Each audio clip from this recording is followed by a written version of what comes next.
Αρχικά θέλω να σας ευχαριστήσουμε πολύ που αποκριθήκατε στο κάλεσμα των κομματικών οργανώσεων του Δήμου Φυλής στη σημερινή εκδήλωση, η οποία αποτελεί κομμάτι του πολιτικού ανοίγματος της κομματικής οργάνωσης Αττικής του ΚΚΕ για τον υπεραλιστικό πόλεμο, την όλο και βαθύτερη επιλογή της χώρας μας σε αυτόν. Η σημερινή εκδήλωση έχει τίτλο «Σε έναν κόσμο που λέγεται, σε ένα σύστημα που σαπίζει, ο λαός μπορεί να γίνει πρωταγωνιστής των εξελίξεων με το ΚΚΕ μπροστά». Στην σημερινή εκδήλωση παρευρίσκονται οι δημοτικοί σύμβουλοι της Λαϊκής Συσχήρωσης με την επικεφαλής Αγγελική Παπαδάτου.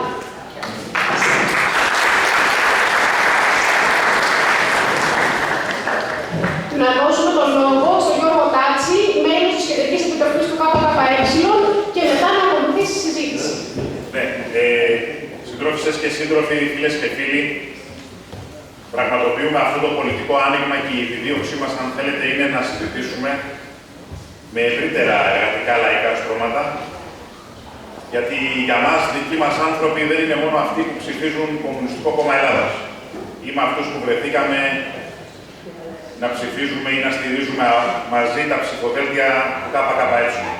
Εμείς έχουμε ιδιαίτερα χαρακτηριστικά που ορίζουμε τους δικούς μας ανθρώπους και για μας δικοί μας άνθρωποι είναι όλοι οι άνθρωποι της δουλειάς, είναι οι άνθρωποι του μεροκάματου, είναι οι αυτοαπασχολούμενοι, είναι όλοι αυτοί οι ιδιοπαλαιστές που δίνουν τη μάχη ανεξάρτητα αν συμφωνούν σε όλα μαζί μας ή διατηρούν διαφωνίες ή αν θέλετε έχουν και πιο ισχυρές, ας το πούμε έτσι, διαφωνίες.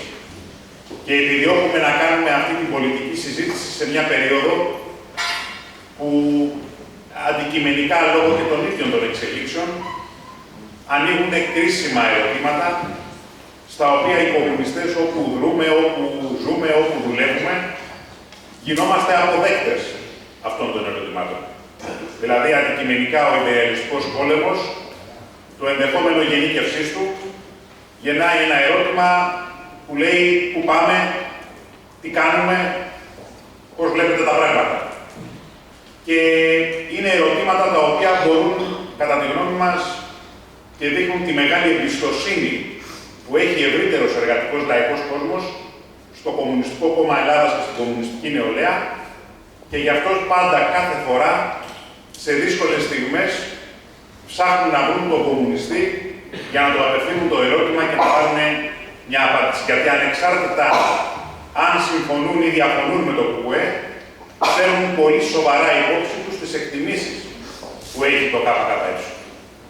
Και η εκτίμηση που έχει το ΚΚΕ από το 22ο συνέδριό του είναι ότι οι εξελίξεις σε σχέση με τον υπεριαλιστικό πόλεμο που διεξάγεται αυτή τη στιγμή με επίκεντρο το Ιράν είναι πολύ πιθανό να έχουμε γενίκευσή του και εκτιμάμε ότι βρισκόμαστε και το διατυπώνουμε ακριβώς έτσι στην πολιτική απόφαση του 22ου συνεδρίου ότι βρισκόμαστε πιο κοντά στο ενδεχόμενο ενός τρίτου παγκοσμίου πολέμου από το Β' Παγκόσμιο Πόλεμο και μετά. Και βεβαίως αυτή η πρόβλεψη δεν είναι ούτε για να φοβήσουμε, δεν είναι ούτε για να βάλουμε την ουρά στα σκέλια, δεν είναι ούτε για να κλονίσουμε. Είναι μια πρόβλεψη που την κάνουμε με βάση τα αντικειμενικά δεδομένα και κατά τη γνώμη μας είναι ένα στοιχείο ορίμανσης του κόμματός μας, το γεγονός ότι μπορεί να την κάνει αυτή την πρόβλεψη και δίνει ένα μεγάλο ατού στον ελληνικό λαό ότι απέναντι στο κλίμα του εφησυχασμού, απέναντι στην προπαγάνδα των μεγάλων συμμάχων και στο γεγονός ότι στην Ελλάδα, παρόλο τα ταραγμένα νερά παραμένουν ήρεμα τα νερά και άλλα, υπάρχει ένα κομμουνιστικό κόμμα το οποίο μιλάει τη γλώσσα της αλήθειας, βλέπει τα αντικειμενικά δεδομένα και προετοιμάζει το λαό για αυτά που θα έρθουν μπροστά, ώστε να μπορέσει να δώσει την πολιτική λύση, την πολιτική διέξοδο, έτσι όπως εμείς την αντιλαμβανόμαστε, μέσα από το πρόγραμμά μας, την οποία θέτουμε συνεχώς προς συζήτηση στον ελληνικό λαό και θέλουμε να τη συζητήσουμε. Έχουμε δύο ατού. Σε αυτό το μεγάλο πολιτικό άνοιγμα έχουμε δύο ατού, ως κόμμα. Το ένα μας ατού είναι ότι επιβεβαιωθήκαμε. Επιβεβαιώθηκε το κόμμα μας στις συνολικές εκτιμήσεις του. Θα πω παρακάτω περισσότερα γι' αυτό. Και το δεύτερο θέμα είναι ότι η συνολική μας δράση, η συνολική δράση του Κομμουνιστικού Κόμματος Ελλάδας, μέσα στους χώρους δουλειάς, μέσα στις εργατικές λαϊκές γειτονιές, για ό,τι απασχολεί τον ελληνικό λαό, για μεγαλύτερο ή για μικρότερο ζήτημα, που όλα συνδέονται με το κράτος, όλα συνδέονται με την πολιτική του μεγάλου κεφαλαίου και την κερδοφορία του, όλα συνδέονται με την αντιλαϊκή πολιτική, έχει κατακτήσει το κόμμα μας μεγάλο κύρος και μεγάλη εμπιστοσύνη σε ευρύτερα τμήματα. Δεν είναι τυχαίο ότι και οι ίδιες οι δικές τους δημοσκοπήσεις αποτυπώνουν ένα, αν θέλετε, 20 κάτι τα 100, που λένε ότι αυτή είναι η πολιτική επιρροή του ΚΚΕ, ανεξάρτητα από το τι καταγράφει τελικά στα εκλογικά του ποσοστά. Και λέμε ότι επιβεβαιωθήκαμε, συντρόφισσες και σύντροφοι, φίλες και φίλοι, γιατί αυτή την περίοδο γινόμαστε μάρτυρες ενός πολέμου που δεν είναι μόνο στρατιωτικός. Βλέπουμε και τα στρατιωτικά του σκέλη σε διάφορες κουκίδες του παγκόσμιου χάρτη, όπως είχαμε δει τα προηγούμενα χρόνια. Τα τελευταία χρόνια είδαμε την Ουκρανία, τώρα βλέπουμε το Ιράν, θα δούμε και άλλα, τη Συρία και άλλα. Και αυτός ο πόλεμος, ο στρατιωτικός πόλεμος, είναι μία μορφή του συνολικού καπιταλιστικού ανταγωνισμού, υπεριαλιστικού ανταγωνισμού, αν θέλετε, δηλαδή ενός ανελαίτου οικονομικού και πολιτικού πολέμου για το ποιος θα κυριαρχήσει στον παγκόσμιο χάρτη και στο παγκόσμιο υπεριαλιστικό σύστημα. Δηλαδή αυτή τη στιγμή διεξάγεται μια μεγάλη γεωπολιτική, ενεργειακή, οικονομική αντιπαράθεση μεταξύ καπιταλιστικών ομίλων, επιχειρηματικών ομίλων, μεταξύ υπεριαλιστικών κρατών, υπεριαλιστικών συμμαχιών, που στόχο έχει ποιος θα έχει καλύτερη θέση την επόμενη μέρα σε αυτό το παζάρι. Και ο υπεριαλιστικός πόλεμος είναι μια πλευρά αυτού του ανταγωνισμού. Δεν είναι δηλαδή κάτι παράτερο, δεν είναι μια παραφωνία αυτού του συστήματος, είναι η φύση αυτού του συστήματος, γιατί οι καπιταλιστές μπορεί να έχουν ενιαία ταξικά συμφέροντα, δηλαδή όλοι τους ενιαία να θέλουν να πλήξουν την εργατική τάξη και το λαό για να μπορούν να έχουν ίδια κερδοφορία, όπως έχουν και μεγάλη ανελαίκη φαγωμάρα μεταξύ τους, γιατί ο ένας προσπαθεί να κερδίσει από τον άλλο. Και αυτό το παζάρι, αν θέλετε, το οικονομικός ανταγωνισμός, ενισχύθηκε τα τελευταία χρόνια εξαιτίας του γεγονότος ότι η Αμερική έχει εκμεταλλευτεί, ας το πούμε έτσι, τα κοιτάσματα σχιστολιθικού, δεν το λέω ποτέ σωστά, λοιπόν, και με την αξιοποίηση αυτών των κοιτασμάτων, ουσιαστικά έχει γίνει από εισαγωγέας ενέργειας, έχει γίνει εξαγωγέας. Δηλαδή, οι οικονομικοί αναλυτές μιλάνε ότι η Αμερική είναι αυτάρκης με το αμερικάνικο LNG που πλέον μπορεί και παράγει, όμως αυτό δεν φτάνει στα αμερικάνικα μονοπόλια και επιδιώκει την επέκτασή της και σε άλλες αγορές, και για να επεκταθεί σε άλλες αγορές σημαίνει ότι θα πρέπει να κυριαρχήσει έναντι άλλων ανταγωνιστικών ενεργειακών ομίλων, οι οποίοι χρόνια τώρα τροφοδοτούσαν αυτές τις αγορές. Είναι χαρακτηριστικό το παράδειγμα σε σχέση με την Ευρωπαϊκή Ένωση, το φυσικό αέριο της Ρωσίας που τροφοδοτούσε την Ευρωπαϊκή Ένωση και την προσπάθεια που κάνουν τώρα οι Αμερικάνοι να κυριαρχήσουν στο κομμάτι του LNG. Σε αυτούς τους οικονομικούς ανταγωνισμούς και στους στρατιωτικούς ανταγωνισμούς εμπλέκονται και οι ελληνικές κυβερνήσεις διαχρονικά. Και γι' αυτό πρέπει να απαντηθεί η βρώμικη πολεμική προπαγάνδα που διεξάγεται το τελευταίο διάστημα από τα κόμματα του κεφαλαίου, από τα κόμματα της εμπλοκής, από τα κόμματα που ευχαριστούμε τους Αμερικάνους, από τα κόμματα του ΝΑΤΟ, από τα κόμματα που μας λέγανε ότι θα πάμε με χρυσά κουτάλια στην Ευρωπαϊκή Ένωση, και πρέπει ουσιαστικά να ανοίξουμε το δρόμο της συζήτησης γύρω από το τι πρέπει να γίνει. Η πολεμική προπαγάνδα τι λέει? Λέει ότι η Ελλάδα δεν εμπλέκεται. Και τα λένε αυτά αυτοί που έχουν στελέχη τους, που είναι και μαρτυριάριδες πολλές φορές γιατί πρέπει να μιλήσουν και κοινικά, όπως ο Δένδιας, που λέει ότι πρέπει να συνηθίσουμε στην κουλτούρα των φερέτρων, να έρχονται δηλαδή ελληνόπουλα, να έρχονται δηλαδή παιδιά του λαού σε πέρετρα σκεπασμένα με τη σημαία της Ευρωπαϊκής Ένωσης, του Δένδια που πήγε πάνω στη φρεγάτα που θα έβγαινε για τη Μέση Ανατολή και έλεγε «Ελπίζω να σας ξαναδούμε τα Χριστούγεννα», λες και μίλαγε σε μελοθανάτους, του Δένδια που πήγαινε στη Βουλή και έλεγε «Για να έχουμε βούτυρο πρέπει να έχουμε όπλα», μόνο που ξέχασε να πει ότι το βούτυρο θα συνεχίσουν να το τρώνε οι βουτυροπεπέδες και τα όπλα θα συνεχίσουν να στρέφονται απέναντι στους λαούς, ή της Μπακογιάννη που λέει ότι για να έχουμε κέρδη πρέπει να πάρουμε ρίσκα. Μόνο που ξέχασε να πει ότι τα κέρδη θα συνεχίσουν να τα παίρνουν οι όμιλοι και τα ρίσκα θα συνεχίσουν να τα παίρνουν τα παιδιά του λαού και προφανώς όχι το παιδί της Μπακογιάννη.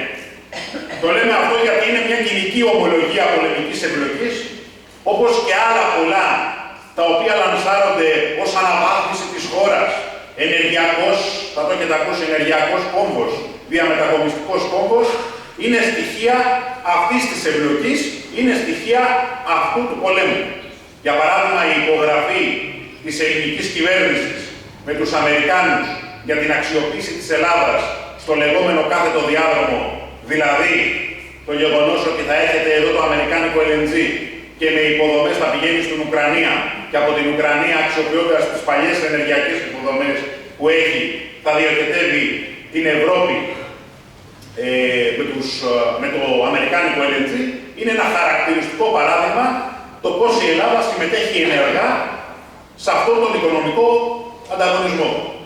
Άλλο χαρακτηριστικό παράδειγμα, εξαιτίας και αυτής της επένδυσης, είναι το γεγονός ότι οι αμερικάνικοι όμιλοι και κατά κύριο λόγο και στην ίδια εδώ τη Δυτική Αττική επενδύουν γύρω από αυτό το ζήτημα, γύρω δηλαδή από τον κάθετο άξονα, όπως ήταν η πρόσφατη επένδυση που προχωράει τώρα σε σχέση με τη λιμενική υποδομή η οποία θα φτιαχτεί στην Ελευσίνα για να μπορέσει να μετατραπεί η Ελευσίνα και η Δυτική Αττική σε ενεργειακό κόμβο και διαμετακομιστικό κόμβο που θα έχει διακηρυγμένα αυτό αντίπαλα συμφέροντα και θα είναι σε ανταγωνιστικά συμφέροντα με το λιμάνι του Πειραιά, με άλλα λιμάνια που έχουν άλλα επιχειρηματικά συμφέροντα, όπως το λιμάνι του Πειραιά, που είναι το κινέζικο μονοπόλιο της Κόσκο.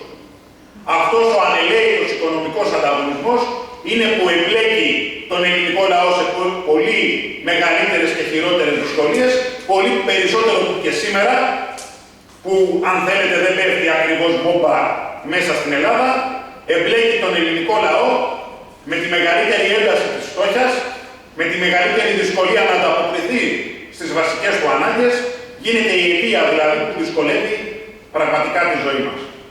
Και επειδή κάποιοι βγαίνουν και μιλάνε για την Ελλαδίτσα και την εμφανίζουν ως ψωροκόστενα, ή επειδή κάποιοι έχουν συμφωνήσει στο συνολικό αυτό στρατηγικό σχέδιο και προσπαθούν να το παίξουν να αντιπαρατεθούν κάπως έστω και λεκτικά με το Μητσοτάκη, ανακαλύπτουν διάφορα. Δεν ξέρω αν έχετε ακούσει, κάποιοι μιλάνε ότι ο Μητσοτάκης είναι ταγμένος στα τραμπικά σχέδια. Υπηρετεί τα τραμπικά σχέδια. Έτσι. Βγήκε ο Τσίπρας, νέος, καινούργιο πρόσωπο. Βγήκε ο Τσίπρας προχθές στο Χατζηνικολάου σε μια εκπομπή που ουσιαστικά τη φτιάξανε για να λανσαριστεί και είπε ότι εντάξει ρε παιδί μου, οι σύμμαχοι, ο Τσίπρας ήταν αυτός που πήγαινε και έλεγε ότι διαβολικά είναι καλός Τραμπ. Και λέει εντάξει ρε παιδί μου, σύμμαχοι δεν λέω, αλλά λέει δεν είμαστε και τόσο προσιλωμένοι στον Τραμπ να κοιτάξουμε κι αλλού. Δηλαδή, λάνσαρε αυτό που λάνσαρε και παλιότερα και άλλες κυβερνήσεις, όπως του Καραμανλή και άλλοι, την πολυδιάστατη εξωτερική πολιτική, δηλαδή ότι αν δεθούμε γύρω από πολλούς imperialistές και άμα εξυπηρετήσουμε πολλά και διαφορετικά ανταγωνιστικά συμφέροντα, τότε κάτι περισσότερο θα έχουμε να κερδίσουμε. Το θέμα είναι ποιος κερδίζει. Είτε με τον έναν τρόπο, είτε με τον άλλον τρόπο. Γιατί και σήμερα με την πολιτική αυτή που ακολουθεί η κυβέρνηση της Νέας Δημοκρατίας, που είναι συνέχεια των προηγούμενων κυβερνήσεων, υπάρχουν αυτοί που κερδίζουν. Δεν χάνουμε όλοι και δεν κερδίζουμε όλοι. Για παράδειγμα, είναι χαρακτηριστικό το παράδειγμα ότι στη συμφωνία που υπέγραψε η Όνεξ για να πάρει το λιμανάκι της στη Δυτική Αττική, μαζί στην ίδια επένδυση μπήκε και ο γνωστός επιχειρηματικός όμιλος, ο Άκτορας, ελληνικός υπέροχος. Δίπλα ακριβώς από το λιμανάκι που παίρνει η Όνεξ, γίνεται διαγωνισμός που ουσιαστικά φωτογραφίζουν ότι θα πάρει το λιμανάκι της Γλύχας τα ΕΠΕ, η Hellenic Energy τώρα, λέγεται ο Λάτσης. Ελληνικά μονοπόλια, Έλληνες επιχειρηματίες.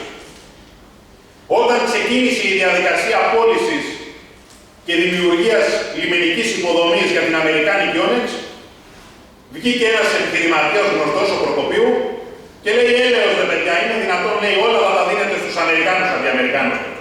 Όλα θα τα δίνετε στους Αμερικάνους και εμείς δεν θα πάρουμε τίποτα. Και μάλιστα τότε είχε πάει και σε μια εκδήλωση που είχε διοργανώσει στο Κινέζικο Επιμελητήριο. Έτσι. Και αμέσως μετά ο Προκοπίου πήρε και αυτό στη δουλίτσα του, τι πήρε, από το πρόγραμμα SAFE που ήταν για την αυπήγηση διάφορων φρεγατών νατοικών συμφερόντων, που ήταν να πάνε στα ναυπηγεία της Onyx, 2 φρεγατούλες τις πήρε ο Προκοπίου στα δικά του ναυπηγεία, στα ναυπηγεία του Σκαραμαγκά. Και πήρε και αυτός κομμάτι της Πίτας και της Λίας. Σήμερα, που βλέπουμε στις ειδήσεις για τα στενά του ορμούς, που όπως είπε η Βούρτεψη είναι πολύ στενά, λοιπόν, έγινε και ο Άδωνης Υπουργός Ψυχικής Υγείας, η Ελληνική Δημοτίδα μας κάνει στο κλάδι. Λοιπόν, που είναι πολύ στενά, παρακολουθούμε μια σειρά επιθέσεις σε διάφορα πλοία ελληνόκτητα, τα οποία τι είναι μισθωμένα από τις διάφορες γνωστές εταιρείες, από τους διάφορους ενεργειακούς ομίλους, που η κυβέρνηση υπογράφει συμφωνίες μαζί τους, όπως η Chevron, όπως η ExxonMobil, τα οποία μισθώνονται από αυτές τις εταιρείες για να μεταφέρουν τα πετρέλαια και άλλα. Ή αντίστοιχα το εφοπλιστικό κεφάλαιο, το οποίο έχει αναλάβει όλη τη δουλειά σε σχέση με τη μεταφορά του LNG, του αμερικάνικου LNG, από την Αμερική στην Ευρώπη για να φεύγει και να διοχετεύει την Ευρώπη. Αυτοί είναι που κερδίζουν και όσοι νομίζουν ότι όσο πιο πολύ κερδίζουν αυτοί, τόσο πιο πολύ θα έχουμε καλές δουλειές και περισσότερα δικαιώματα οι εργαζόμενοι, τους διαψεύδει η ίδια η ζωή. Τους διαψεύδει η ίδια η πραγματικότητα. Είναι χαρακτηριστικό το παράδειγμα ότι η Onyx που ήρθε να επενδύσει στην Ελλάδα δεν ήρθε χωρίς να έχει εχέγγυο για την κερδοφορία της επένδυσής της. Φρόντισε η ελληνική κυβέρνηση και τα κόμματα του κεφαλαίου να της δώσουν ένα χαρτάκι που θα λέει ότι η δική σου επένδυση θα είναι σε καθεστώς ειδικής οικονομικής ζώνης. Δηλαδή, ότι ακόμα και αυτό το εργατικό δίκαιο που υπάρχει, στη δική σου επιχείρηση και στη δική σου δραστηριότητα της Onyx, αυτό θα μπορεί να καταπατιέται. Και θα βλέπετε τους ελεγκτικούς μηχανισμούς να πηγαίνουν στην καφετέρια, να πηγαίνουν στην ταβέρνα, να πηγαίνουν στον πρατηριούχο, να πηγαίνουν στον ξυλικατζή για το αν χτύπησε την κάρτα στο 5 λεπτό, στο μη 5 λεπτό και τι έγινε, αν βρίσκεται ο εργαζόμενος μέσα στην επιχείρηση, και την ίδια στιγμή η Onyx θα δουλεύει με καθεστώς ειδικής οικονομικής ζώνης. Την ίδια στιγμή που περνάει αυτό η κυβέρνηση, μέσα στα ΕΛΠΕ είναι σε διαδικασία υπογραφής συλλογικής σύμβασης εργασίας. Τι λέει η εργοδοσία των ΕΛΠΕ? Λέει, κοιτάξτε να δείτε, εγώ πλέον έχω να ανταγωνιστώ διεθνή παίκτη. Και αυτός ο διεθνής παίκτης έρχεται με κάποια προτερήματα στην Ελλάδα. Εγώ δεν μπορώ να τον ανταγωνιστώ με τα δικαιώματα που είχατε ως τώρα.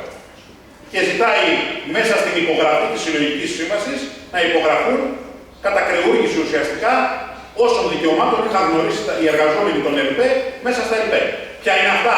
Ένα παράδειγμα, να τους κοπούν ορισμένες αυξήσεις οριμάνησης, τις λένε, λόγω της επικινδυνότητας της δουλειάς που έπαιρναν κάθε χρόνο και κάθε 2 χρόνια οι εργαζόμενοι των ΕΛΠΕ. Ή να υπογράψουν ότι θα σεβαστούν και θα υποταχθούν σε εσωτερικό κανονισμό των ΕΛΠΕ που θα λέει ότι δεν έχουν το δικαίωμα να απευθυνθούν στην επιθεώρηση εργασίας. Δηλαδή θα γίνεται κάτι μέσα στα ΕΛΠΕ και ο εργαζόμενος με υπογραφή του συλλογικού του οργάνου, του σωματείου του, λοιπόν, δεν θα έχει τη δυνατότητα να πάει να καταγγείλει στην επιθεώρηση εργασίας την παραβίαση των εργατικών δικαιωμάτων. Δηλαδή μετατροπή σε ειδική οικονομική ζώνη και των ΕΛΠΕ και των υπόλοιπων επιχειρηματικών ομίλων, ιδιαίτερα εδώ στην περιοχή που είναι βιομηχανική ζώνη συνολικά, υποταγή στα συμφέροντα του κεφαλαίου και de facto εφαρμογή της ειδικής οικονομικής ζώνης σε όλη τη βιομηχανική περιοχή, ανεξάρτητα αν έχει ψηφιστεί ο χαρακτηρισμός του ως τέτοιος ή όχι. Αυτοί είναι που κερδίζουν από τους μεγάλους ανταγωνισμούς. Όπως πρέπει να πέσει η προπαγάνδα της κυβέρνησης, που μιλάει ότι από την εμπλοκή σε όλους αυτούς τους σχεδιασμούς εξασφαλίζουμε, πώς το λέει, τα κυριαρχικά δικαιώματα. Και γίνεται και πάρα πολλή συζήτηση γύρω από το ζήτημα το αν οι βάσεις τελικά θα προστατεύσουν τον ελληνικό λαό. Εμείς έχουμε προειδοποιήσει πάρα πολλές φορές για το ζήτημα ότι οι βάσεις αποτελούν σημείο εμπλοκής και σημείο νέων κινδύνων. Και αυτό επιβεβαιώθηκε. Η Κύπρος είναι ένα χαρακτηριστικό, αν θέλετε, παράδειγμα ότι αυτό το πράγμα επιβεβαιώνεται. Αν θέλετε, ακόμα και οι ίδιοι οι στόχοι των υπεριαλιστών σε μια σειρά χώρες, που είναι ενεργειακές υποδομές, στρατιωτικές υποδομές, είναι κραυγαλαία απόδειξη ότι εκεί που διεξάγονται αυτές οι δραστηριότητες, εκεί θα είναι και τα σημεία της εμπλοκής και μαγνήτης νέων κινδύνων. Και βεβαίως μέσα στον κόλαστη των πυρών, των αντιπίνων κτλ., των διάφορων στρατοπέδων, δεν θα σεβαστούν ούτε κατοικημένες περιοχές, ούτε χώρους δουλειάς. Η ζωή το έχει αποδείξει. Εδώ στο Ιράν η πρώτη μέρα ή η δεύτερη μέρα ξεκίνησε με 160 μαθήτριες σχολείων θηλαίων ή, όπως είδαμε στην Παλαιστίνη, μια πραγματική γενοκτονία που πραγματοποιήθηκε. Το λέμε αυτό γιατί πολλοί λένε, μα εντάξει, οι βάσεις, είναι εδώ και ο σύντροφος του Τσουρατάκης που είναι ειδικός στο θέμα, μπορεί να πει και δύο λόγια μετά, ότι οι βάσεις είναι. Οι βάσεις μας προστατεύουν, έστω ρε παιδί μου, και στην περίπτωση που θα γίνει ένας πόλεμος ή θα ξεκινήσει να πέφτει κάτι στην Ελλάδα, δεν θα σηκωθούν από τη βάση της Σούδας, για παράδειγμα, να αναχαιτήσουν την επίθεση. Αυτό αντικειμενικά δεν μας προστατεύει. Όχι, δεν μας προστατεύει. Και πρέπει να είναι καθαρό στον ελληνικό λαό και ακόμα και αν δεν το πιστεύει σε αυτή τη φάση, ή ακόμα και αν έχει στο μυαλό του δεύτερες σκέψεις, πρέπει να ακούσει σοβαρά τι του λέει το Κομμουνιστικό Κόμμα Ελλάδα. Δεν το προστατεύει. Και η ιστορική πείρα δείχνει ότι δεν μας έχει προστατεύσει. Θυμηθείτε τη βραδιά των Ιμίων τη μεγαλύτερη. Από πού σηκώθηκε και τι σηκώθηκε για να αναχαιτήσει την παραβίαση των κυριαρχικών δικαιωμάτων.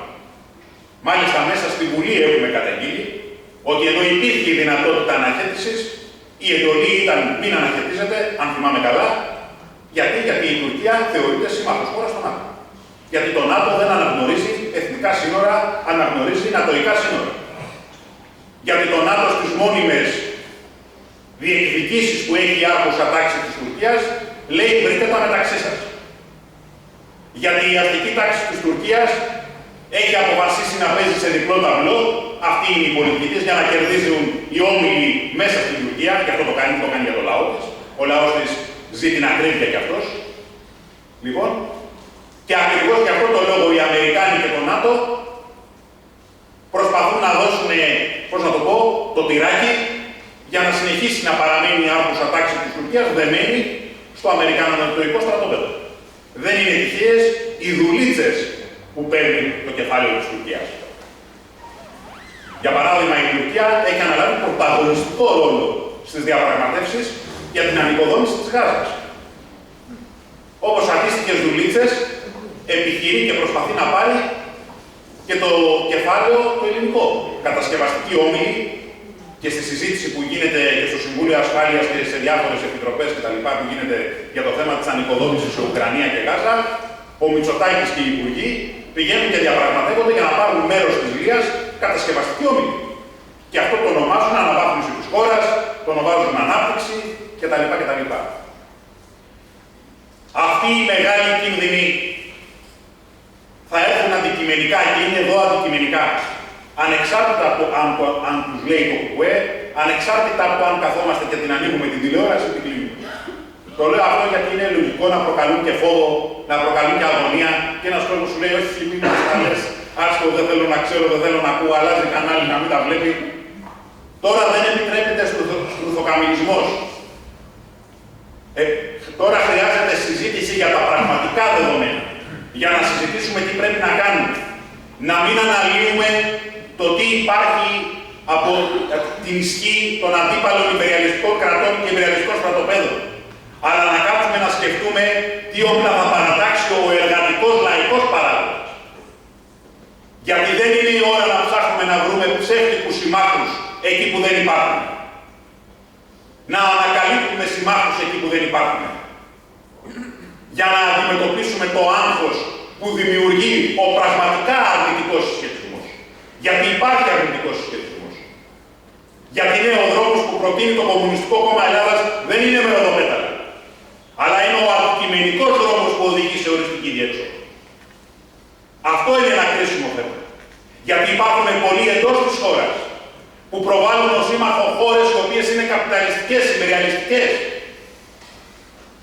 και αξιοποιούν διάφορα ζητήματα γύρω από αυτό για να το προβάλλουν. Δείτε για παράδειγμα τι γίνεται με την Κίνα, που επειδή έχει στην κυβέρνηση ένα κατόνομα κομμουνιστικό κόμμα, ορισμένοι το προβάλλουν εδώ ως δίθεν μεγάλη σύμμαχο που πρέπει το εργατικό λαϊκό κίνημα και το επαναστατικό κίνημα να συμπράξει με την Κίνα. Μα είναι δυνατόν να είναι σοσιαλιστική, κομμουνιστική, να είναι φιλολαϊκή δύναμη η Κίνα και την ίδια στιγμή να έχει επιχειρηματικό όμιλο που να δραστηριοποιείται σε ξένα λιμάνια, σε ξένες χώρες και να εκμεταλλεύεται εργατική δύναμη παντού, να έχει εργατικά ατυχήματα, να είναι απέναντι στον εργατικό λαϊκό παράγοντα, να δέχεται την κυβέρνηση της Νέας Δημοκρατίας να στέλνει τα ΜΑΤ για να καταστήλει τον εργατικό λαϊκό παράγοντα όπως έγινε πολλές φορές στο λιμάνι του Πειραιά στην Κόσκο. Αυτή είναι η σύμμαχη. Ή το τελευταίο διάστημα με αφορμή την Κύπρο, βγήκανε διάφοροι και λέγανε Σάντσεφ. Λέει μεγάλος σύμμαχος κι αυτός. Φιλιρινιστής κι αυτός. Όπως φιλιρινιστής πριν λίγους μήνες ήταν και ο Τραμπ. Παλεύανε να του δώσουμε τον Νόμπελ Ειρήνης πριν λίγους μήνες. Τώρα έγινε κι αυτός τρελός πολεμοχαρής. Άντε λέει να τελειώσει τη θητεία του, να φύγει, να έρθει άλλο βάζει το έτσι. Εμείς επιμένουμε στο ζήτημα ότι το υπεριαλιστική δύναμη, το εχθρική δύναμη απέναντι στο λαό, δεν κρίνεται μόνο με κριτήριο του αν συμμετέχει στην τάδε ή στη δίνα στρατιωτική επέμβαση. Μπορεί μια χώρα καπιταλιστική ή υπεριαλιστική σε μια φάση να επιλέξει να μην συμμετέχει ή να συμμετέχει ως επιμελητία, ως μονάδα στήριξης των επιτιθέμενων δυνάμεων, όπως είναι η Ελλάδα. Δεν έχει πρωταγωνιστικό ρόλο, δεν είναι η δύναμη κρούσης, ούτε θα μπορούσε να είναι, δεν έχει τη στρατιωτική ισχύ. Δεν τη χρειάζονται για αυτό την Ελλάδα. Χρειάζονται τις βάσεις της και χρειάζεται και καμία ενίσχυση για να παίζει ρόλο επιμελητίας στο πολεμικό μέτωπο. Ό,τι χρειάζεται η ελληνική κυβέρνηση το κάνει. Γι' αυτό σήκωσε και η σοσιαλδημοκρατία πολύ το ζήτημα του Σάντσεφ, γιατί βγήκε ο Σάντσεφ και λέει τις βάσεις δεν θα τις δώσουν. Δεν τις ζήτησε και κανένας. Δεν χρειάζονται οι βάσεις της Ισπανίας για να διεξαχθεί ο πόλεμος στην Μέση Ανατολή. Άμα γινόταν σε άλλο μέρος του πλανήτη, στο Μαρόκο για παράδειγμα, τότε θα τις χρειαζόντουσαν. Πολύ περισσότερο που και ο Σάντσεφ και η Ισπανία είναι δυνάμεις καπιταλιστικές, υπεριαλιστικές που συμμετέχουν τόσα χρόνια στο ΝΑΤΟ, στην Ευρωπαϊκή Ένωση, στην καταλήστευση του λαϊκού εισοδήματος, στους πολεμικούς σχεδιασμούς στην Ουκρανία και αλλού και δεν μπορεί σήμερα να παρουσιάζονται ηλίκοι ως αρνάκια. Τα λέμε αυτά γιατί θα βρεθούν πάρα πολλοί το επόμενο διάστημα που θα επιχειρήσουν να στρατεύσουν τον ελληνικό λαό πίσω από τις επιδιώξεις του μεγάλου κεφαλαίου, πίσω από τις επιδιώξεις των αστικών τάξεων και παίζει πολύ μεγάλο ρόλο η επίδραση του αρνητικού συσχετισμού. Αποτελεί έδαφος η επίδραση του αρνητικού συσχετισμού για να πιάνουν αυτά τα ιδεολογία. Οι παλιότεροι θα γνωρίζετε ότι όταν υπήρχε Σοβιετική Ένωση, κανείς δεν ρωτάγε για την Κίνα. Τώρα που δεν υπάρχει Σοβιετική Ένωση και σου λέει που θα πουλήσουμε, όλοι αρχίζουν και ρωτάνε μήπως η Κίνα είναι τίποτα πιο φιλολαϊκή κτλ. Η κυβέρνηση το τελευταίο διάστημα ρίχνει ως χαρτί για να δημιουργήσει δίλημμα στον ελληνικό λαό το ζήτημα των ήρεμων νερών και της σταθερότητας. Και λέει, θέλετε ήρεμα νερά και σταθερότητα με κυβέρνηση της Νέας Δημοκρατίας ή θέλετε ταραγμένα νερά, λέει, και χάος. Αυτό είναι ένα ψεύτικο δίλημμα. Ήρεμα νερά έχει το μεγάλο κεφάλαιο. Για τον ελληνικό λαό είναι ταραγμένα τα νερά. Και πολύ περισσότερο, επειδή ένας κόσμος καταλαβαίνει, σου λέει ότι δεν πέφτει ακόμα μπόμπα, με αυτή την έννοια μπορεί να χαρακτηρίζει τα σημερινά νερά και ήρεμα. Αυτά τα νερά προετοιμάζουν τη μεγάλη θύελα. Προετοιμάζουν τις μεγαλύτερες φουρτούνες για τον ελληνικό λαό. Γιατί μέσα εδώ Στα ήρεμα νερά είναι που ο ελληνικός λαός βιώνει το καθεστώς του τσακίσματος των εργατικών λαϊκών δικαιωμάτων.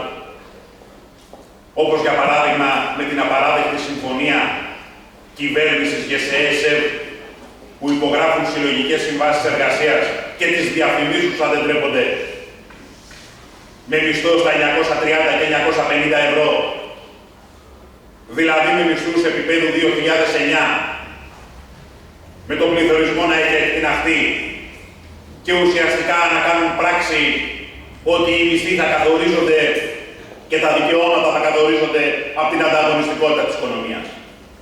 Βγήκε η κυβέρνηση και ανακοίνωσε σε 2 κλάδους την υπογραφή της κοινωνικής συμφωνίας με τον ελεγχόμενο Παναγόπουλο και αμέσως μετά βγήκε το Υπουργικό Συμβούλιο και ανέβασε το βασικό μισθό στο κάτι της παραπάνω. Δηλαδή ακριβώς ίδιο με αυτό που υπέγραψε η Συλλογική Σύμβαση στους 2 κλάδους, στον επιστημισμό και στα σαχαρότητα. Πλήρης εφαρμογή των οδηγιών της Ευρωπαϊκής Ένωσης. Που λέει τι, υπάρχει και το ευχολόγιο, το οποίο ήταν σημείο κριτικής της σοσιαλδημοκρατίας απέναντι στην κυβέρνηση. Και τους έλεγε και η Κωνσταντοπούλου και το ΠΑΣΟΚ και ο ΣΥΡΙΖΑ, βγαίνανε και λέγανε μα εφαρμόστε επιτέλους την οδηγία για τις συλλογικές συμβάσεις εργασίας της Ευρωπαϊκής Ένωσης. Που έλεγε η Ευρωπαϊκή Ένωση ότι σε περίπτωση που το επιτρέπει η οικονομία, εάν και εφόσον και αν το κρίνει η κυβέρνηση, να υπάρχουν συλλογικές συμβάσεις εργασίας στο 80% που να καλύπτει το 80% των κλάδων. Με τι δικαιώματα είναι το θέμα. Για το θέμα δεν είναι να υπογράψεις ένα κουρελό χαρτό. Χαρτί μπορείς να το υπογράψεις αύριο το πρωί. Το ζήτημα είναι με τι δικαιώματα. Ποιος κερδίζει και ποιος χάνει. Σήμερα στα ήρεμα νερά είναι που ο ελληνικός λαός βλέπει το εισόδημά του να εξανεμίζεται. Αυτά τα ήρεμα νερά επιβάλλουν σήμερα το ξεζούμισμα του ελληνικού λαού για τους ανταγωνισμούς. Είτε με τους δασμούς πριν, είτε τώρα με την ακρίβεια στα καύσιμα λόγω των στενών των ορμούς και το κλείσιμο ενεργειακών πηγών όπως το Κατάρ υπό το φόβο χτυπήματος. Και η κυβέρνηση αντί να πάρει ουσιαστικά μέτρα στήριξης του λαϊκού εισοδήματος, με αυξήσεις στους μισθούς, με πραγματικές συλλογικές συμβάσεις εργασίας, με κατάργηση του απαράδεκτου φορολογικού νομοσχεδίου για την κυβέρνηση και για τους αυτοαπασχολούμενους, που τους κλέβει και τους φορολογεί για υποτιθέμενο εισόδημα, αντί να πάρει όλα αυτά τα ουσιαστικά μέτρα, τι λέει, ελεγκτικοί μηχανισμοί. Και οι ελεγκτικοί μηχανισμοί θα πηγαίνουν στο φούρνο της γειτονιάς, αλλά δεν θα πηγαίνουν στη βιομηχανία του αλευριού για να βάλει πλαφόν στο κέρδος της βιομηχανίας και θα βάζει πλαφόν στο εισόδημα του αρτοποιού. Δεν θα πηγαίνει στα διηγηστήρια για να κάνει επίταξη όλων των αναγκαίων καυσίμων που απαιτείται για να ζήσει ο λαός μας και θα πηγαίνει στον πρατημούχο και θα του βάζει πλαφόν στο δικό του εισόδημα. Αυτό είναι μια πολιτική αντιλαϊκή, ταξική, που πρέπει να βρει απέναντί της στο λαϊκό παράγοντα. Και επειδή πολλή συζήτηση γίνεται για το αν είναι παντοδύναμη ή δεν είναι παντοδύναμη, να είστε σίγουροι ότι παντοδύναμη δεν είναι. Ισχυρή είναι. Παντοδύναμη δεν είναι. Και αυτό το ομολογούν και οι ίδιοι, ότι δεν είναι παντοδύναμη. Γιατί η μεγαλύτερη, ας το πούμε έτσι, δαπάνη που υπάρχει στον πλανήτη Γη είναι η δαπάνη της προπαγάνδας. Η δαπάνη της προπαγάνδας. Ξοδεύονται εκατομμύρια ευρώ για να πέσει προπαγάνδα και να πιστούν οι λαοί για τους στόχους του κεφαλαίου. Αυτή είναι η μεγαλύτερη δαπάνη. Δείτε τι δαπάνη έχει γίνει και πόσα μέσα πέφτουν απάνω κατά πάνω για να πιστούν οι λαοί, για παράδειγμα, για τα προσχήματα του πολέμου. Μία η τρομοκρατία και υποτίθεται τα μαζικά όπλα καταστροφής του Ιράκ που δεν βρέθηκαν ποτέ. Την άλλη οι Ταλιμπάν στο Αφγανιστάν που μετά γίνανε συνεργάτες. Την άλλη οι τζιχαντιστές που μετά γίνανε γραμματωμένοι και κουρεμένοι. Και τώρα βάζουν στόχο την Κούβα, αμέσως μετά το Ιράν, γιατί αποτελεί σπυρί, γιατί αποτελεί αγκάθι στη Λατινική Αμερική.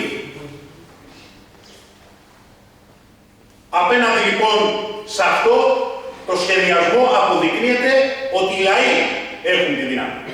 Είναι χαρακτηριστικό το παράδειγμα του αεροπλανοφόρου φόρου. Για να καταλάβουμε και να συνειδητοποιήσουμε όλοι ότι και στις πιο κρίσιμες στιγμές Ο ανθρώπινος παράγοντας, ο λαϊκός παράγοντας, ό,τι παντοδυναμία και να έχει το όπλο που θα έχει φτιάξει ο καπιταλιστής, είναι ο κρίσιμος παράγοντας.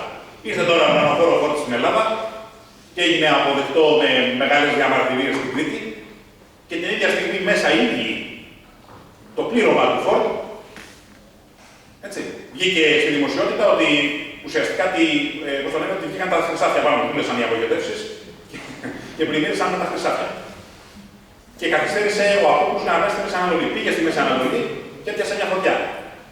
Στη Μέση Ανατολή και ξαναγύρισε πίσω για επισκευή. Και η ίδια η συζήτηση που γίνεται και τα δημοσιεύματα που υπάρχουν είναι ότι είναι πολύ πιθανό να γίνει και μέσα από το πολέμο. Ακριβώς για να μην βρίσκονται στη φωτιά του πολέμου.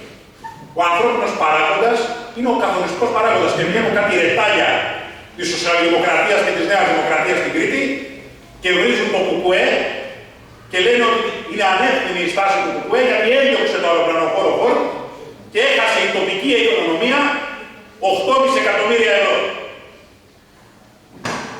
Απέναντι λοιπόν στο λαϊκό παράγοντα, που είναι ο κυρίαρχος που μπορεί να καθορίσει τις εξελίξεις, εκτός από την προπαγάνδα χρησιμοποιούν και την καταστολή, που δεν πρέπει να γίνει αποδεκτή.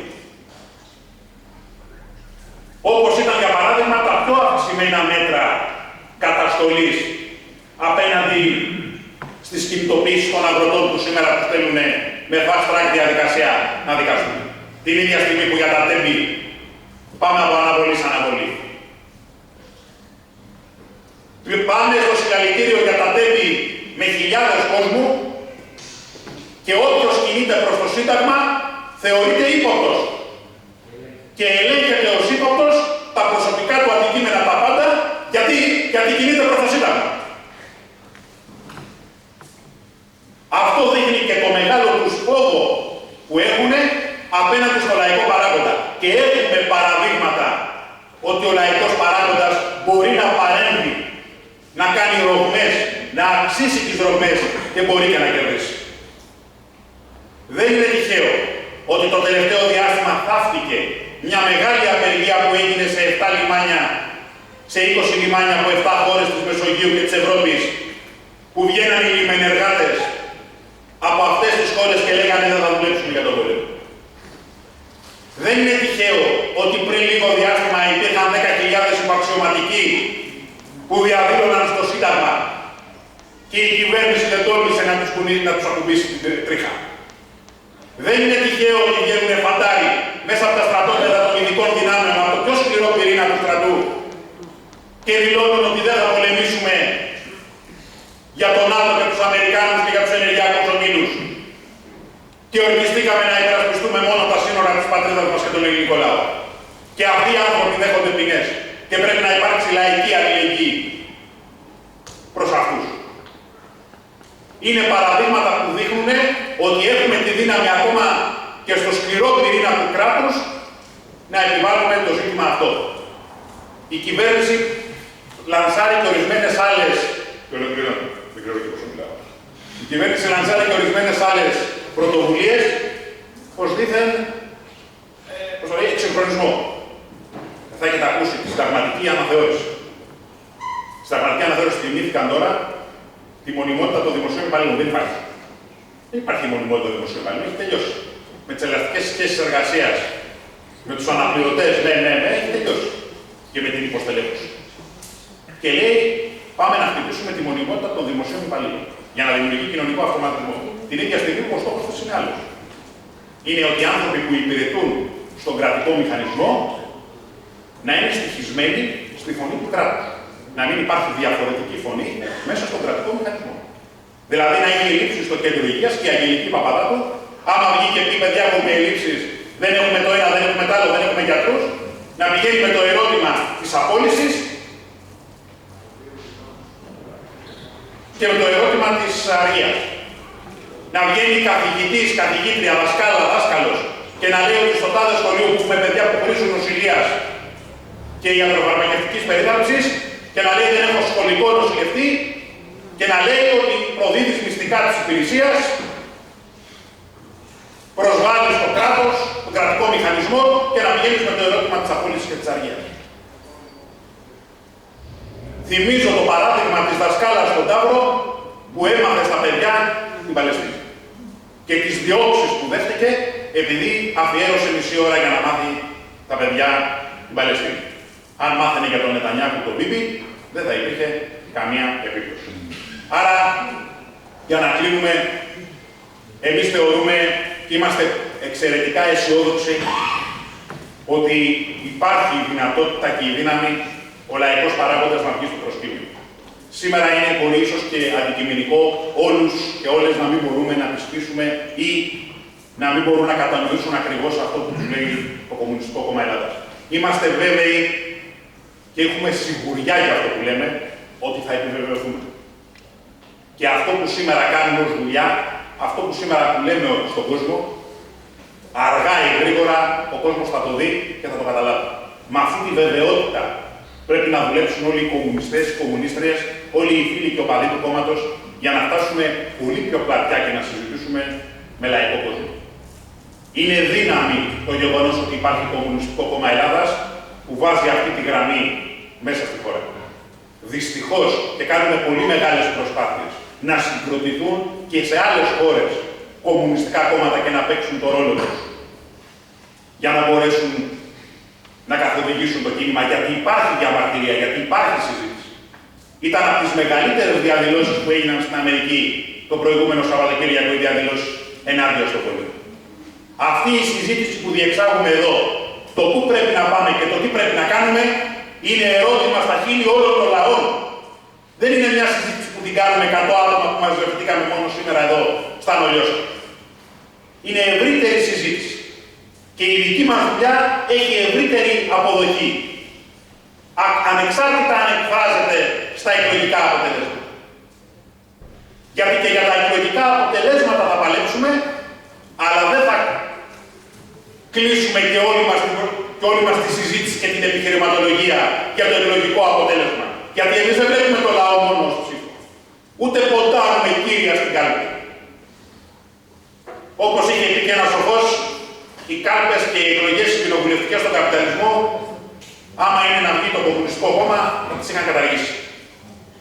Θα δούμε τη μάχη στις εκλογές για να πάμε όσο το δυνατόν καλύτερα κτλ. Αλλά ταυτόχρονα θα ανοίγουμε και τον δρόμο. Και κατά κύριο λόγο θα ανοίξουμε και την αντιπαράθεση με όλα αυτά τα κόμματα που στήθηκαν γύρω-γύρω για να μπορούν να μαζεύουμε τη δυσαρέσκεια του ελληνικού λαού. Τώρα βγαίνει ο Τσίπρας και λέει για τα φαντς. Δηλαδή κάπου.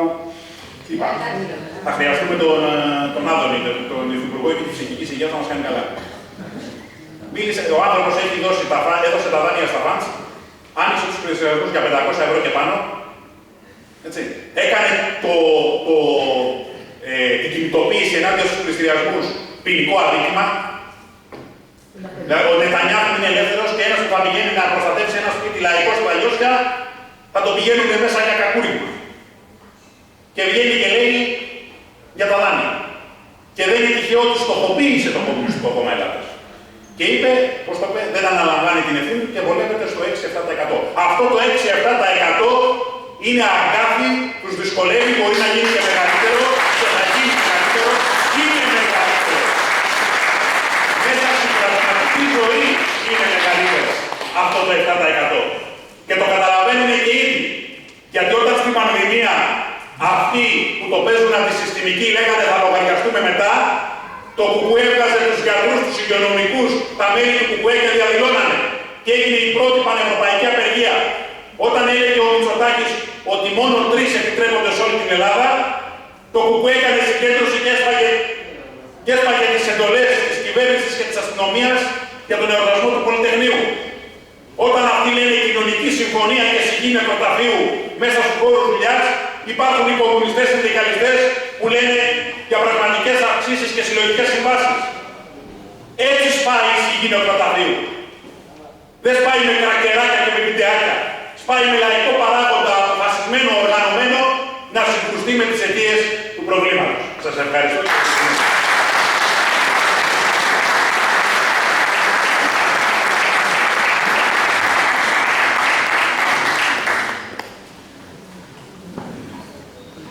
Να προχωρήσουμε όποιος θέλει να πάρει το λόγο, είτε για κάποια ερώτηση, είτε για κάποια τοποθέτηση. Πριν προχωρήσουμε ωστόσο, να πούμε ότι ανάμεσα μας βρίσκεται ο Ανέστης Τσουκαράκης, συνταγματάρχης αναποστρατεία, επίκοινος πρόεδρος της Μεταλλικής Κοινωνίας στρατιωτικών και μέλος του Υπουργικού Συμβουλίου Εξαετία.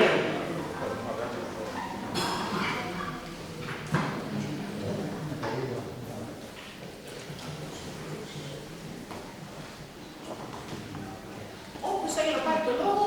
Ερωτήσεις, Ναι. το λόγο.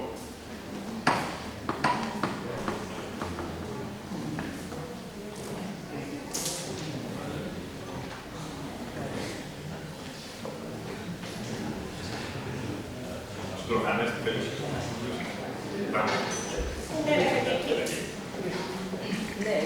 Δεν έχεις τον τρόπο να γίνει. Βασικά, σήμερα με κάλυψες.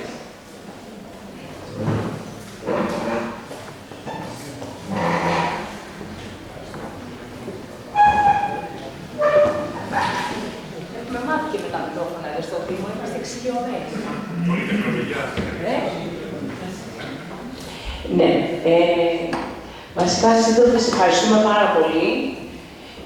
Εγώ προσωπικά σε ευχαριστώ χρόνια τώρα, γιατί θεωρώ ότι είναι έναν αγώνα εδώ στην περιοχή μας, ότι μιλάς μια γλώσσα η οποία νομίζω γίνεται κατανοητή από τον καθένα μας και από αυτούς που έχουν τη δυνατότητα έτσι να διαβάζουν εφημερίδα ή να παρακολουθούν τα γεγονότα τα οποία είναι πολύ πυρικά τις τελευταίες μέρες. Σαν εκπρόσωπος εδώ του Κομμουνιστικού Κόμματος, έχεις δώσει το δικό σου προσωπικό αγώνα στη Δυτική Αττική και ειδικά στα Μελιώσα.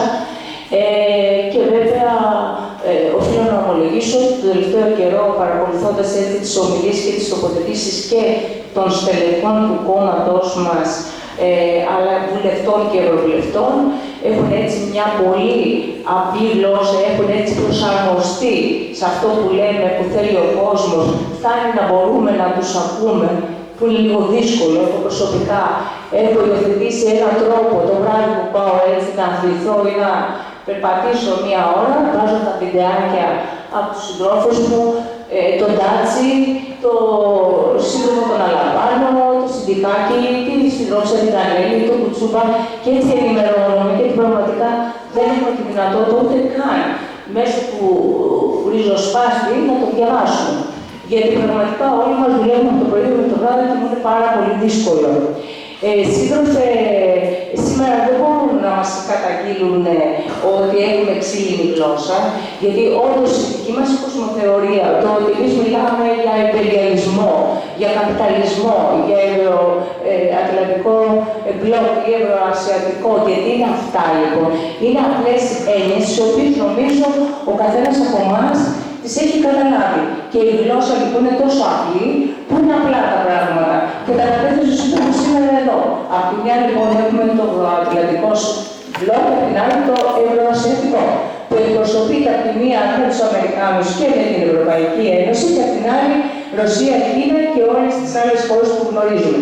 Σήμερα λοιπόν ο πόλεμος, ο οποίος είναι η ειρήνη με άλλα μέσα, τι είναι? Είναι ένας πόλεμος για να μοιραστούν οι δρόμοι, οι ενεργειακοί δρόμοι, οι πρώτες ύλες, οι αγορές, που ο καθένας λοιπόν σε αυτό το λαό να βάζει τη δική του ατζέντα. Βλέπουμε σήμερα τον Αμερικάνο, τον Τραμπ, να λέει ότι τελικά ο πόλεμος στην Ουκρανία δεν είναι δικός μου πόλεμος, δεν είναι της Αμερικής. Έτσι. Και τους Ευρωπαίους με το φιλανδό να βγαίνει και να λέει ότι πρέπει να προχωρήσουμε σε στρατηγική αυτονομία και ότι εμείς πρέπει να έχουμε θέση αλλά και αν θέλετε στην Ουκρανία. Όταν βγήκε ο Τραμπ, θυμάμαστε τι έλεγε, ότι τα βρήκε ας πούμε με τους Ρώσους και θα πάρει τα οικονομικά ωφέλη, οπότε αποχωρεί και πάει στη Μέση Ανατολή. Γιατί αυτό τον ενδιαφέρει αυτή τη στιγμή στο Ιράκ. Στο μόνο που θα διαφωνήσω, Γιώργο, μαζί σου είναι ότι είπες για τον Δένδια ότι μιλούσε σε μελοθάνατους. Μα πραγματικά σε μελοθάνατους μιλούσε. Το ότι δεν είχαμε ατύχημα δεν λέει ότι μιλούσε σε μελοθάνατους ή ότι η επιμελία της Ελλάδας σε αυτόν τον πόλεμο δεν είναι επιμελία. Από τη στιγμή που συμμετείχαμε στη στοιχεία Patriot στη Σαουδική Αραβία, που ξέρουμε εκεί πέρα για ποιο λόγο είναι πραγματικά ενεργή συμμετοχή. Δεν είμαστε παρατηρητές και για να λέμε τα γεγονότα πως είναι.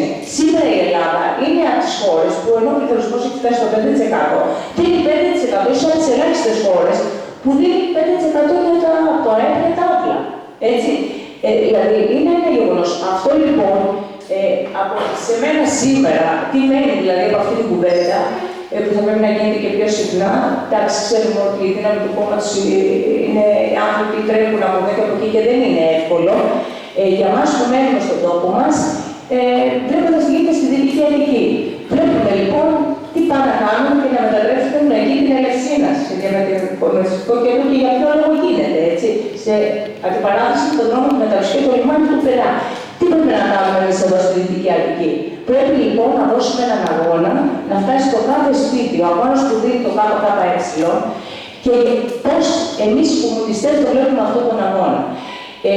Το τελευταίο καιρό έπεσε στην αντίληψή μου ότι εδώ στην περιοχή μας οργανώνονται διάφορα μορφώματα και ένα από αυτά είναι της Λατινοπούλου. Με εκπροσώπους εδώ